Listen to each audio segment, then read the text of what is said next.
We're gonna finish the ceiling today. Counting on it. What do you mean? Yeah, right. Finishing. Why?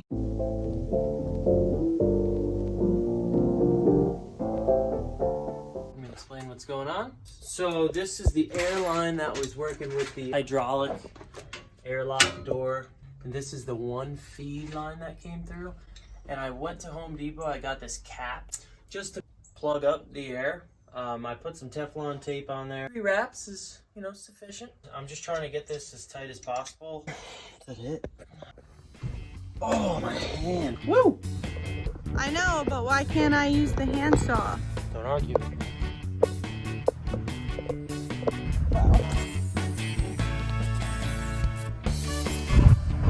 Splinters. We're thinking about building a deck on top of the roof that like frames out the skylight.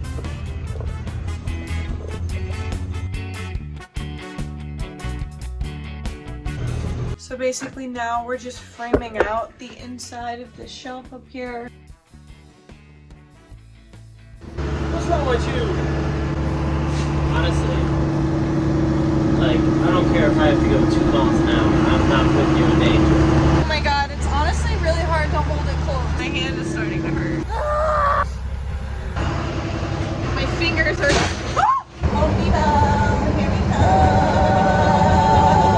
There's not enough... That person's not going to be happy you parked right by their car. Seriously. Okay, fine. I'm putting it back up. Seriously, they're going to be pissed. Like, what are we driving right now? So what's our list right now? See? Wall brackets, I'm trying to... spray foam. I'll probably get like 5 of them. Right? Liquid nails. I'll get like 1 or 2. We have 2 in the back. 3/4 inch birch plywood and a 1/4 inch. 3 and 3. Splices. I don't know if that's what they're actually called, but that's what I'm gonna call them. Love you, baby. I really wish you could come with me.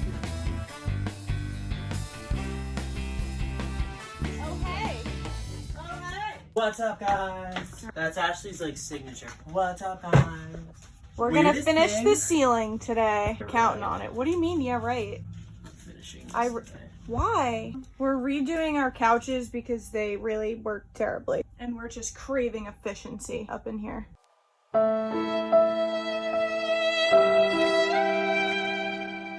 Can you demo our new couch? Well, it's gonna... So much Yeah, it's easier. gonna open so much easier. So much better. And then it's gonna have another piece on top, which we're gonna fold out, which is gonna be a bed or a table, whatever it may be. We still have to put the back piece on, like a backrest. Mm-hmm. What do I need you for? Holding insulation, maybe? Yeah.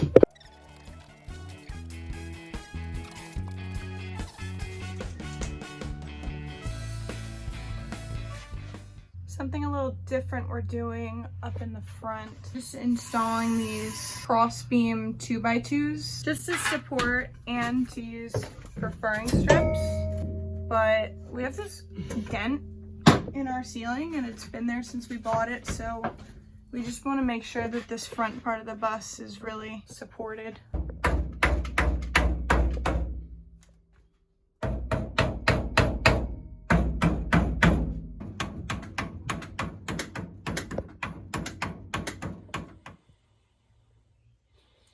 Something very exciting is happening. Nudie magazine.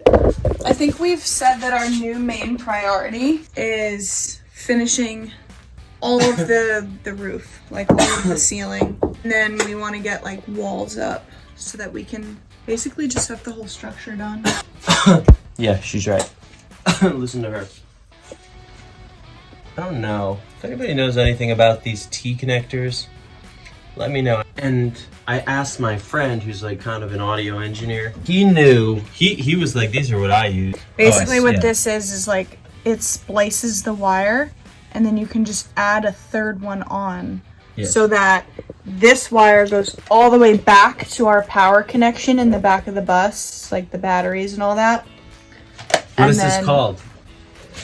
A 12-volt wire. A No. T connector. T connector. You just said it. Like, I just wanted you to you were make just the connection. quizzing me? Make the connection. LOL. This is kind of a long story, but basically I was under the impression that you needed to run a wire for the hot and a wire for the ground. But if that's the case, you have to take into account all of that run. So, you know, we're on a 27-foot bus. Instead, if you run one wire and then just run a wire off of the ground, the negative of the 12-volt appliance, and just connect it to the chassis of the bus or the metal on the bus, you don't have to run a wire all the way back. So I ran 2 wires. I'm just gonna use both of these wires as hot wires. So basically, there's like a little slit in there. Copper just sits in the middle of that and continues the connection. That wire just gets put in beneath those teeth. Explain to me in 3 words what you want for the interior design of the bus. So I'm thinking in my mind, just buzzing around here, I'm seeing a finished wood look. So what happened? I hurt my finger. Finished wood look. I said 3 words. Oh shoot, okay, 3 words. Give me 3 words, then give me your overall description. Or other way around, because I can edit it either way, so. Okay. Don't matter to me, homie. Jeez. There's kids watching. I'm gonna say old school. Can that be one? Old school. Well, don't go with either of them, because old school is not happening. Vintage. What would you look up in Pinterest? Give me Tony Hawk. Clean and finished. Can that be one of my words? Finished. Clean, Yes. or I want it to be functional. We're gonna go 3 F's, and I'm gonna say fabulous. Holy crap. We're gonna go finished. We're gonna go functional, and we're gonna go feng shui. Or Whoa. a lot of finished polyurethane wood. Ashley, what kind of color scheme would you like to have in the bus? Funny you asked that. Okay, so I don't want to add a lot of color. I kind of just want to use the natural wood that we're using in the bus. So we're not painting any of this. We'll be polyurethane and stained so that it just looks a little more alive. It's like if you were, if you wet it a little bit, the colors really come out. As far as accent colors go, I want a few more neutrals, so olive green. No, I hate olives. Light denim blues. But I also love a good pop of like a hot pink somewhere, so maybe in a pillow, or there's something black, like a very thin black quartz countertop. Or get the stone, throw it up here if I remember. My cousin recommended to me this dark chocolate brown countertop, and it looked really, really pretty.